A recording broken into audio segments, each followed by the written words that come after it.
Welcome back to another episode of Dentistry's Growing with Grace podcast. Join Grace and her guest of the week as they discuss lessons learned in the industry and explore unique insights into ethical growth. Hi friends, Grace Rizza here. I hope you're having a fantastic day. I'm excited to talk about event marketing with you today, and I'm very quickly going to run down some of the things that you need to consider when you're planning for an event. I had a client call us today and say, what should I be doing for my grand opening event? And do you have a marketing program for this? We do. It's awesome. But I'm going to have this very quick explanation of the things you need to consider, and we'll take it from there. So the first thing is, always with your marketing messages, you want to start with what's in it for you, what's in it for the person who attends my event, and you want to have a firm grasp and understanding of your brand. So who are you? What do you stand for? What do you want to be known for? If you don't have a unique selling proposition, if that's not very clear to you yet, then you need to start there. Feel free to jump in my schedule and book that conversation call. I do offer a complimentary marketing planning session to help people have clarity around what they are doing for their branding and their brand. When you have that clearly identified, all of your future decisions become a lot easier.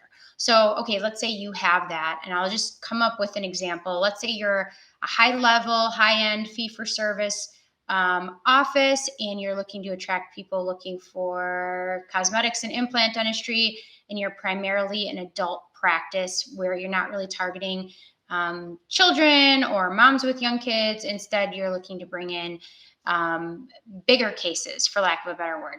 You would want to consider that when you're looking at your target audience. You would say, okay, who's our target audience for new patients and or referral sources, and how do we get them in? So the first thing is, are we doing a raffle? Are we going to have music? Will we have food? What food?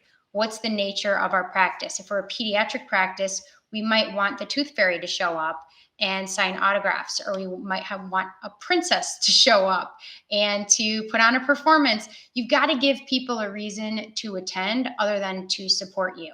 Unless you want the event simply for friends and family and to celebrate this milestone, if you want it to actually generate business for you, you've got to take a step back and think about it a little bit differently. Another thing you can do is tie your event to a charity or nonprofit. You could do a split the pot event where half of the pot will go to the winner and the other half will go to the nonprofit of your choice, and you can make it have a full philanthropic angle to it. This helps when we get into the press release, when we get into the public relations that will support this event. So the first thing is kind of take a step back and go, what do I want to accomplish with this? Who am I? How do I want my community to perceive me? And what is my target audience? Once you have those things really clear, it gets easier and easier and easier to go on to the next steps. Next, you're going to name your event. So whether it's the grand opening of, or you're going to call it a family fun event, and you're going to do this once a year, whatever your plans are for it, you're going to name it. You're going to have social media posts and invitations that will support this. You're going to want to fill out event listings and invites on social media platforms so that people in your community stumble upon these events. You can also submit those events to Google, as well as, like I said, different Evite or Eventbrite, local community websites as well. You are going to want to join local Facebook groups and announce the event. So you'll want some professionally designed supporting materials if this is something you're marketing to the community. You'll want to reach out to the Chamber of Commerce, see how they can plug you, how they can get involved in your event, maybe do a ribbon cutting ceremony with the Chamber of Commerce. You also will want to most likely create personal invitations to other local business owners and leaders in the community. Really depends, again, on what kind of event you're going to have. You'd want to have that invitation go out to schools if this is a kid-friendly event. Press release is an absolute no-brainer for event marketing. When someone Googles you or your business name, you want people to see what you're all about and what you've been up to. So very important there that you do a really well-written press release and bring all the components of your event together. In addition, we can do distribution for you on your press release, and we can build up a bunch of articles about your event in your community. It also helps because if someone's searching for you by name and they see these press releases out that you're doing over time, that's going to help build positive brand or reputation for you within the community. So that's the long game marketing. You always want to be playing the long game, even when you're playing the short game. In addition, hire a photographer. Get someone out there to take the photos. You may love photography. You might have a very nice camera, but if you don't put someone in charge and tell them exactly what you expect from the event, it could be a really great opportunity lost. I had a dear friend and client recently hire a photographer. She explained it was a not-for-profit event. The photographer donated her time, and then after the event said, here, you can have a few pictures, but if you want the rest of them, you're going to have to pay me. And she set her own fee. So if you get someone to donate their time or skills to your event, you want to have a scope of project for anything that you do and for anyone that you hire to support you. So, I had a dental team once do a grand opening, and actually, this is one of my employees. She's got 20 years dental experience, and she's helped with countless events. And in one of their events, they had some local businesses like donate gifts to people who attended the event. So if you came to their dental practice grand opening, you also got free tickets to the local bowling alley or ice skating rink, or whatever other business may be there. They donated special offers to the attendees, which is really cool because when you can get this collaborative marketing in place, it can be a lot more impactful than if it's just one business being represented and growing. So come up with your list of business allies and how you're going to collaborate to make this event phenomenal.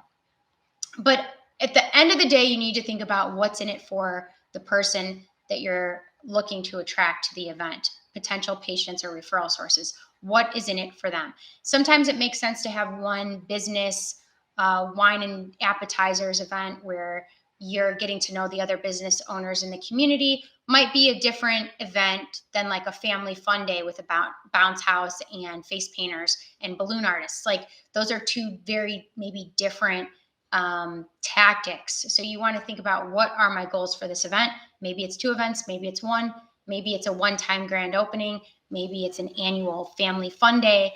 Whatever you do with this, make sure you have the end goal in mind and what you're looking to accomplish in mind when you're starting with the marketing planning. These events take time and money, and you should, instead of saying, what do you recommend? What do you do, Grace? What do you do, identity team? You should say, what can I expect out of this? Is it worth my time and money and energy in my community to do an event like this?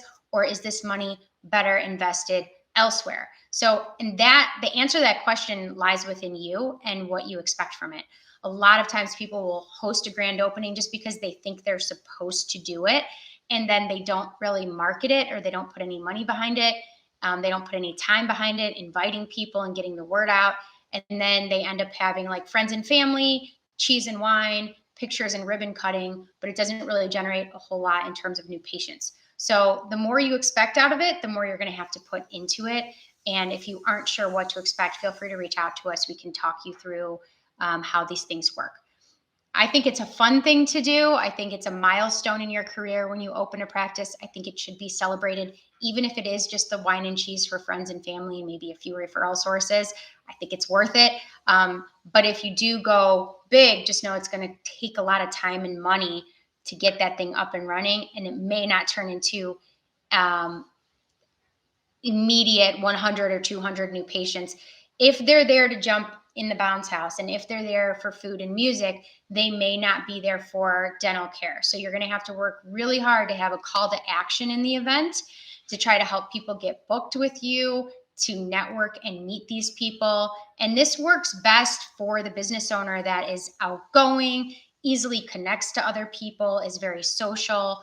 I've found myself going to cocktail hours at dental events and not talking to a single person the whole time I'm there. So this might not be my ideal marketing method for myself, but it's really great for a community dentist looking to build trust and brand recognition.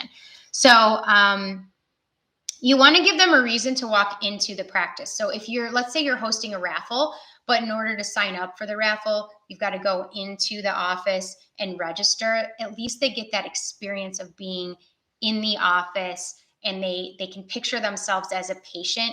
That's what we want, more of that. So give them a reason to tour the office or to be in the office if you have your event at your practice. Let's say you're in a medical building. There's really no space for like a party in your practice. You might have to find another location, but then give them a reason to come back into your practice. Even if it's totally free professional whitening, you just have to use it in the next 30 days. Get them back into your practice. Psychologically speaking, once you get a patient in your practice 4 times, they've stepped foot in your practice and met you 4 times, you most likely have them for life unless you really mess something up along the way. So 4 times, get them in. If you can use this to get them into your practice, even better. And there are different events that we've been able to market and host throughout the years, like free dentistry for people in need or free kids day events, things of that nature that are kind of low risk, philanthropic, but also build the brand and get the word out about your practice. So there's a lot we can do. Be really focused. Make sure if it started as ribbon cutting and announcement that you do all the things to achieve that announcement. Don't skip the press release, the social media marketing, the e-blast, the things that are going to let people know about your event. So I know there's this thought in our heads that if we build it, they will come. But the reality is they can only come to your event or to your practice as a patient if they see something different that grabs their attention and gets them wanting to become a patient or wanting to attend the event. So keep in mind, yes, everyone wants to tell their story right now. Story brand marketing is huge. It's very powerful. However, if you skip over what's in it for you, you could be talking about yourself to a tunnel of nobody, because at the end of the day, people want to know what's in it for them, what you can do for them to enrich their life and to help them. So I hope you had a aha moment while watching this video at some point. And if you do want to host your own dental event, feel free to reach out to us, identitydental.com. We are more than happy to help you make your event a success. Thank you so much and have a great day.